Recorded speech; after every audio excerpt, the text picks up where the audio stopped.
माई रे तोरा छेदा में लौटे का घुसी आएगा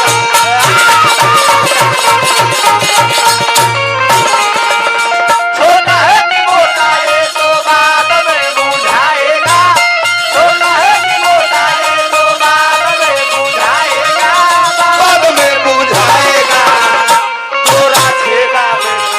तोरा छेदा में लौटे का घुसी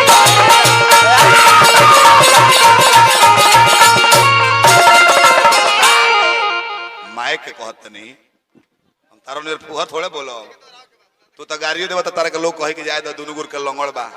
हमरा के तो केहू एकता बड़ा के मारियो दिखे अभी त इंजीनियर हबो काय हो इंजीनियर हबो के मारियो दिख पुरनिया का तारा के केहू मारी लोग केहू खिसेबो करके जाता नहीं मारे तो एक आदमी कहे के छोड़ो खुदे मारे का मरबो ओकरा के भगवाने मारले भेजल ही बड़े मारी के भेजले बड़े भगवाने ताही मार देले बड़े को मरवावे लागे बड़े कहां के मरबो वो नीचे ही से मरले बड़े वो नीचे से मरले बड़े पीछे ले खत्म कर देले बड़े हां हमार तो एक ठेहुन के नीचे मरले बड़े इनको ऐसा जगह मरले बड़े ऐसे कहता नहीं हो कि उमर बा काचे लगलू तू नाचे बतिया बसाचे यार रखो पाचे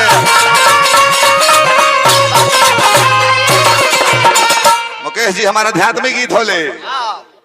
तो 5 उगारी देबा त 20 उगारी दे देबा कि बिहने लोगवा जान तर का कही मार करी अभियंतवा त सरवा बाउरे रहलो हां होए गरीबे बहुत बहुत हमरो के लोग बैठ दवा गरियाई सरवा कहिया तहरो के 4 पीढ़ी के गरियाई ऐसे अतरे पर रहे देबे के बाबे कि जाय त अभियंतवा मिला जुला के ठीके रहलो अब सरवा बैठ दवा सुने ला बात मत करे के आ तू चाहत र कि वे होखो कैसे त लगत प्रसंग त आगे जानकारी बा ना तू चाहत र कि गरिए गेंगवा होखो बोरकी होखो ले देई होखो के टाइम में कट जा हां जी लोग खाली हल्ला करो आध्यात्मिक बात है कि उमर बा काचे लगलू तू नाचे बतिया बा साचे यार रखलू पाचे स्पेलिंग पूछता रहे कि एजुकेशन माने शिक्षा होला मोटिवेशन माने होला जेकरा उच्चारण करे नहीं खे मोटिवेशन माने का होला खोलो तू तो जानत रह कि हम कहम कि MODIVATION मोटिवेशन बाकी ना मोटिवेशन के माने होला जस्ट एज प्रमोटेड प्रोत्साहन प्रोत्साहन आ तर से केहू सिखा के पूछवाले बा कि तू किताब रखले बड़ा अबे बुझा जाई मोटिवेशन लिखाला लोग पढ़ेला जबकि में डी के उच्चारण ना दे के TI लिखाला MOTI तो ये मोटी हो गइल तो ये TI छुपावल काहे के तर से केहू पूछले होई सिखा के पूछवाले होई तो तू खुद ना बोलबो आ डिक्शनरी रखले होबो तो खुद देख के ला जाके बैठ जेबो हां अगर डिक्शनरी रखले होगा तो खुद ला जाए ऐसे कि MOTI पहले है तो मोटिवेशन ना कहो ओकरा का मोटिवेशन कहल जाला साइकोलॉजी मुंह से बोलल जाला लिखाला साइकोलॉजी पहले नॉलेज पढ़ल जाला नॉलेज लिखाला नॉलेज तो हमारा सब पढ़ावे तारा के हु जानकार गांव में होखे इजा के नहीं कहत हमारे छपरा के ना वैशाली जिला में तो तारा का 20,000 रुपया देबे एगो ट्रांसलेशन बनवा दो कि मैं ही तो हूं जो रोज समय से जाने की ताकत में रोज लेट से जाता हूं मैं ही तो हूं जो रोज समय से जाने की ताकत में रोज लेट से जाता हूं एक ट्रांसलेशन अपना पूरी वैशाली जिले में फोन करके तरह 5 घंटा समय देता नहीं आ ट्रांसलेट करा दो 10,000 रुपया नगद कैश बगल से ले लो बाकी छपरा दूर तो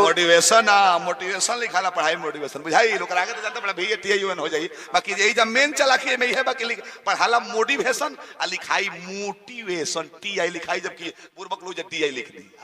बुझा नहीं बुझा सुझा नहीं सुझा तो ले जाओ जूझा ये जूझा है हारमोनियम इसी से ना जूझ रहे हैं हम लोग ना कल ब्यास का हथियार हो 5 गो यार बड़े नकली काम क्रोध मतलब भिरसा यही में दुनिया लपटाइल बिया सबका में बड़े सो उमर बकाचे लगलू तू नाचे बतिया बसाचे यार रखलू पाचे केकर से पर भी करैबू कि पैबू जो बाजे हतार लग है जाचे पैबू जो बाजे हतार लग है जाचे पर भी न चली जनाता की ना आज हमारी गाड़ी पकड़ाती है तो पैर भी करा लेता नहीं बोला बाबा पैर भी तनी कह दी विमल भैया छोड़वा दी छूट जाता MP साहब मंत्री साहब विधायक जी इलेक्शन के दिन लगाओ तनी जा, लेकिन ये पगली जैया हई गाड़ी आ चाहे हई गाड़ी हो पियवा के थाना में पकड़ा जाई तो के पर भी करी? नरेंद्र मोदी, लालू काका, नीतीश, ये है जीतन माझी। अपन कुर्सी केहू के ना देहल जाला, नीतीश बात बुझ ले बड़े पानी नहीं खाती। जीतन भाई को बैठा दिल हम उठे के ना में न लेते ना हम ना उठो ऐसे कहता नहीं हम केहू पर भी ना करो। रेलो मंत्री फोन करने के हेलो मैं रेल मंत्री बोल रहा हूँ तो भगवान जी कहेंगे चुप मैं ठेल मंत्री बोल रहा हूँ। जिसका नंबर आएगा उसे स्वर्ग में नहीं तो नरक में ठेल दिया जाएगा। तो पैबू जो बाजा पर भी न चली जनाता की ना जनाता की ना बताओ ये गोरी हमरा भजन के रास्ता कान में है जगह पर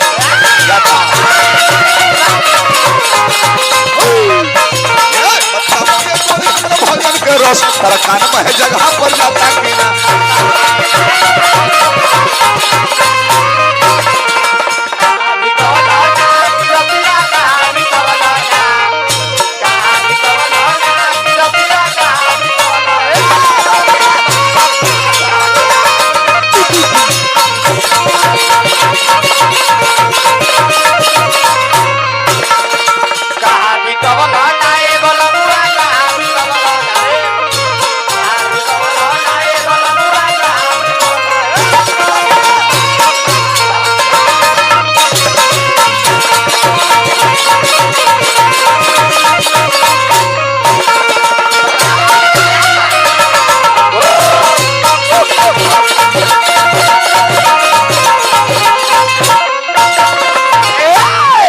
व्यास के प्रतिष्ठित मुखिया पैक्स अध्यक्ष के हाथे माला दिवा हो जाता 500-500 रुपया मिलुए। माला दिया लगा है कि कोई को फूल मिला के गुथले बनी समाज के बांध कर रखी हो। मंच पर क्या बोलता रहे एक मच्छर हमारा करता के कहता कि साला आदमी को हिजड़ा बना देता है। सही कहता रहा। एक गधा साला एक कुत्ता बना देता है इंसान को। एक गधा साला इंसान को कुत्ता बना देता है। तार जवाब एक मच्छर ने हमको काटा, एक मच्छर ने हमको काटा, ये उसका जुनून था, हमने सिर्फ खुजला कर छोड़ दिया, इसमें मेरा सुकून था। हम तो चाह कर भी उसे नहीं मार पाई क्योंकि उसके रगों में मेरा ही खून था। एक का मारल जाइए बोला धैल भाई बड़ा अच्छा दिया और भाई और बना ना नहीं बोला कुछ बोल ना मच्छर कौन हो वो मच्छर कौन हम मच्छर कौन हो ना जी। मतलब के दुनिया ही हो कि मैक्सी पर सक्सीमा रखा हम लहंगा बोब का तुझारी बेचा तो बड़ूंगा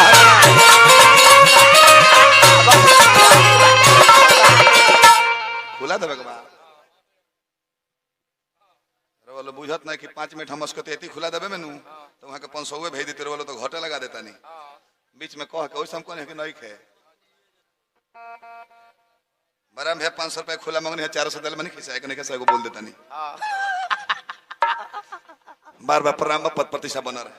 अच्छा ये माया के नगर बाकी ना मालिक हाँ जी और विचार करे मुखिया जी के माता जी मरल बानी हाँ। कौनो घर में जहाँ जन्म विवाह मरण ना भइलो के हाँ। बाकी माया के नगर बाकी ना हाँ। बेटा लो से बेसी विमल भैया बेटा लो से बेटी पतो हलो रोता ज्यादा अम्मा जी छोड़ के चल गइलू सुनता नहीं है जी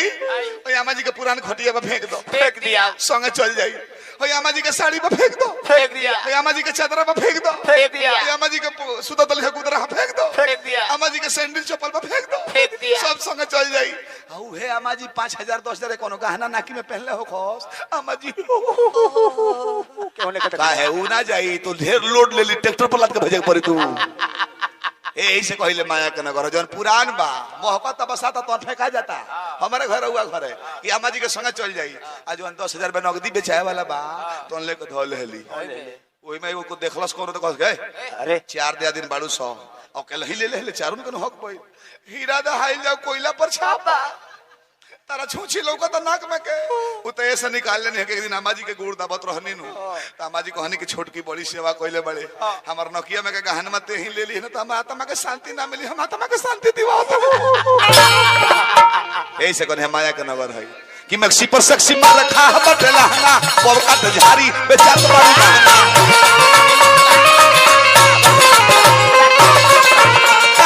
भागी लगल जमरे आगी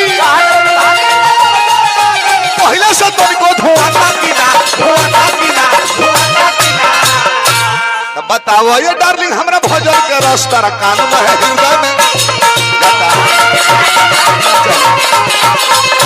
बताओ ये गोरी हमरा भजन के रस तारा कान में है जगह पर जाता रहा अंतिम पद गीत के बाजूली कि गाड़ दी की 10 गो बबिल 9 गो बढ़ील बाकी एगो बसिल गाड़ दी की